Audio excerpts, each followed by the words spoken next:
one of the most popular television talk show hosts in America. For obvious reasons. She has a hilarious personality. She starts off every show dancing and every show with jokes and giveaways. She's entertaining to watch, and she's very creative. Has a very creative edge to her show. You can watch the Ellen show every single day, and she'll always have new jokes, new people, new interviews, new bands to listen to, new cooks to highlight, and new giveaways. Ellen's given away a lot of free stuff on her show, which has most likely been the reason for her extreme popularity. She's fun, vivacious, and this is why RevolvingRadio.net says she is probably one of the best talk show hosts in America. Is there anything particular that you all like about Ellen, maybe wasn't suggested in this list for anyone who does watch the Ellen DeGeneres show?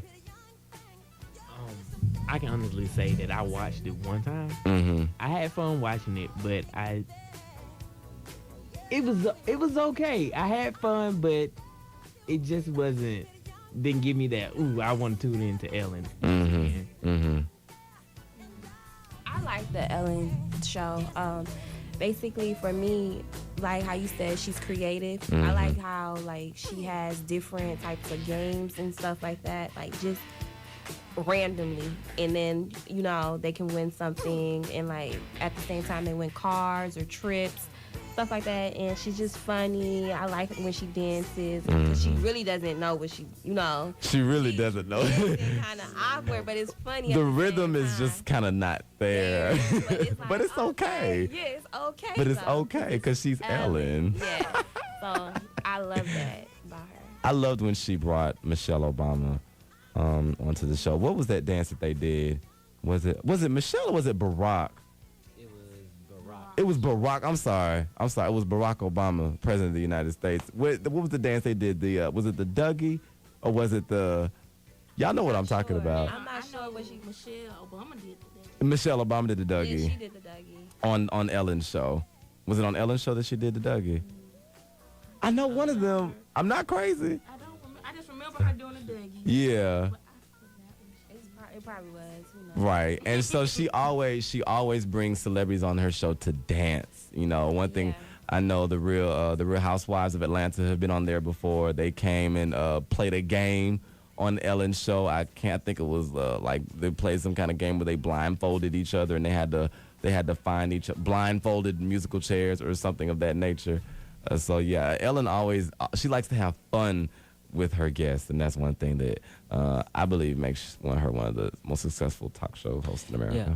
I like how she makes it more of a talk event instead of a talk show. Yeah. Instead of with the guests, she plays with them and she plays with the crowd. Mm-hmm. I like how she makes it. It's called a talk show, but it's really like not. A talk event extravaganza. Something along them lines. That's the reason why I tune in. Yeah. And I've been a fan since the first show. That's the first show. First show. She got me. According to the top10s.com, it's a website where they gather statistics, Nielsen ratings charts, media-related databases, and they compile the list of top 10 anything. Top 10 foods in America, top 10 movies in America, top 10 shows in America. And according to the top10s.com, the top 10 talk shows are this. Listen up.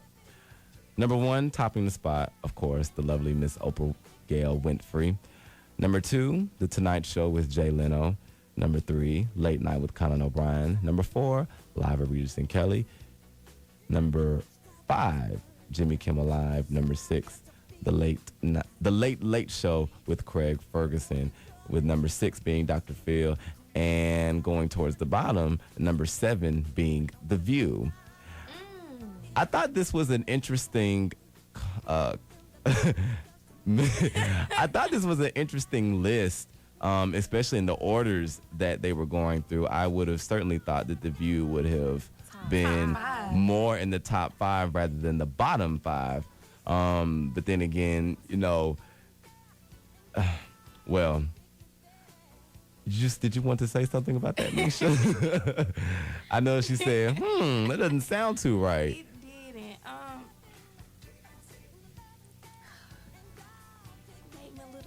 It made you a little upset. Yeah, because I watch it almost every day, 10 o'clock on the spot. Mm-hmm. And I don't understand why. Probably because the reason why I probably feel like as though it's probably lower because they talk more about like, you know, politics. They do go into politics and what's happening in everyday life, but they speak with, you know, their opinion. And like some people get mad when someone says, one person say this and they like, oh, so she's for this, but I'm not for that. So they get mad, and so probably the, you know, viewers, it decrease because everybody has their own separate opinion on there, and then it gets feisty on there, you know. So people probably go towards, you know, I'm not gonna watch the show because she doesn't like or she doesn't go for the same thing that I'm going for. And I that remember something like that happened around like the you know. So and anyone who's a fan of The View knows that Elizabeth Hasselbeck is a Republican. yeah. And I guess it's safe to assume that the rest of the panel are Democrats. Yeah. Except who? I think her name is the older one. Barbara Walters? Yeah, I think she aims on the show. She aims more like a Republican almost on the show. I wouldn't. Well, I don't know because you have to remember she's a broadcaster. She's a journalist, so you know they're really not allowed to really. Yeah, with her it's always like, well, you guys, you know, you need to look at this, look on both ends of Right. I know situation one with her. episode I seen, she was leaning more towards the Republican side. Maybe for that particular show, perhaps. Yeah, that's what I was thinking. Maybe Yeah, that show. for that particular show, because I know there's one thing. Anyone who is listening to the show, there are two things that I do not get into conversations with on the show, and that is religion and politics. For two things, not because I'm scared, but just because as a journalist and as a broadcaster, you know, it especially with the platform that this is, you know, it's sometimes hard to. I could be a mediator, if you will, for the guest, but I myself, with my position, it would just be inappropriate for me to come on here and, you know, express my, my type of religious beliefs or my type of political beliefs.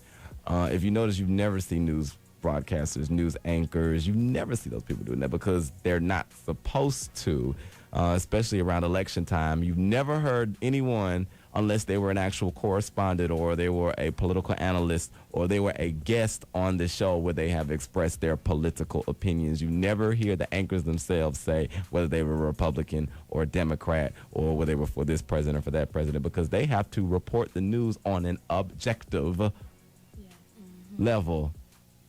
They have to report the news where everyone, if they're reporting on the election and a candidate wins that they didn't approve of, and the audience members that are listening know that person does not approve of this individual, then that person may say, well, I'm gonna go watch somebody who does, you know, approve of the candidate's victory. And as a result, there's a decline in ratings that goes down. That's why it's just a big old mess. And that's why Dr. Phil was in this top 10 list. I don't know whether or not this show has ever necessarily taken a Dr. Phil approach in the past 6 months. I think Dr. Phil he's honest, very honest man. He tells people what they need to know, but he also uses, you know, phrases. I've also said this on this show. I don't care how flat you make a pancake, it always has two sides.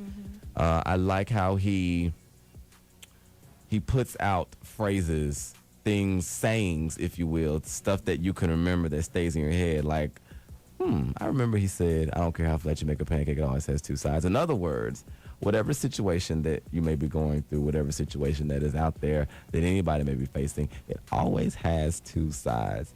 And I remember during season 1, I wanted to make sure that was the theme of this show, was that whatever situation we're discussing, it always has two sides. Like I remember when we did the show on domestic violence, I wanted to talk about women being abused and men being abused. Because whether you believe it or not, listening audience out there in Radio Land, men do get abused by their spouses.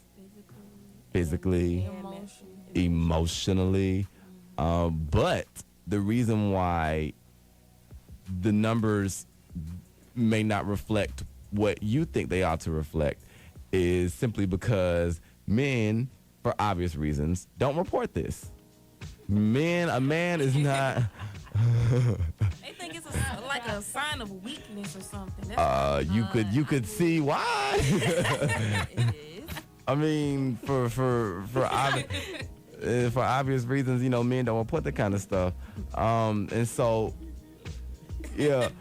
Hey man, my girl beat me up, man. I need some help. I need y'all. And funny and strange enough, I remember on the show, I remember we discussed that men actually, the reason why they don't necessarily go through the same process that women go through, especially if they have jobs with it and they're making pretty good money. They get with the program, they get with whatever the domestic violence shelter program is, and they just kind of rent out an apartment or something on the other end of town, whereas most of the women just stay in the shelters that they provide, and the man is able to, the man is able to go, just move somewhere, still stay in touch with the organization or the agency, the domestic violence agency, but he may not need as much assistance as the woman may, especially if the woman was in a situation where she wasn't working. She was a stay-at-home mom, and she basically has to leave the house with nothing. And which is another reason why I've always said on this show, don't ever, ever, ever allow somebody, everything you touch is in their name. Don't do that. Because you always want to leave with something that you can say is yours. If it's a book, it's yours. If it's a watch, guess what? It's yours. It's something that when it's time for you to leave, you can say, that's fine, I'm out of here. I'm going to take my blank, whatever it is, with me. I'm going to take this with me. I'm going to take that with me. You know why? Because it's mine. And I always made sure that I had people understand that this is a world of 7 billion people. There are 7 billion different possibilities to any particular situation, any particular circumstance. It's never one-sided. And Dr. Phil had me to understand that I don't care how flat you make a pancake, it always has two sides. I don't care how bad a situation may seem, it does always have two sides. Sometimes as talk show hosts, I know we like to view things one-sided, and we like to say, well, no, it's only this way. No. It's not. It's not only that way. And in the research over the past 6 months that I have had to do for this show, I now realize things aren't one way. Last week, we did the Muslim in America show, Life After September 11th, and we had 3 men here who are members of the Anderson, Alabama Islamic Center, which is about, I want to say, probably about 12 or 15 miles away from this station. And they basically came onto the air and mentioned that whatever perceptions that you may have about Muslims, whatever idea that you may have about Muslims is not true. It's not. What we saw on the images, the images that we saw on the television on that Tuesday, September 11, 2001, is a small, very, very small portion of the Muslim community. That's not who they are as a whole. And that is why I say one thing about having the opportunity of doing this show is that it has have me to understand that situations are bigger than what they seem. They're never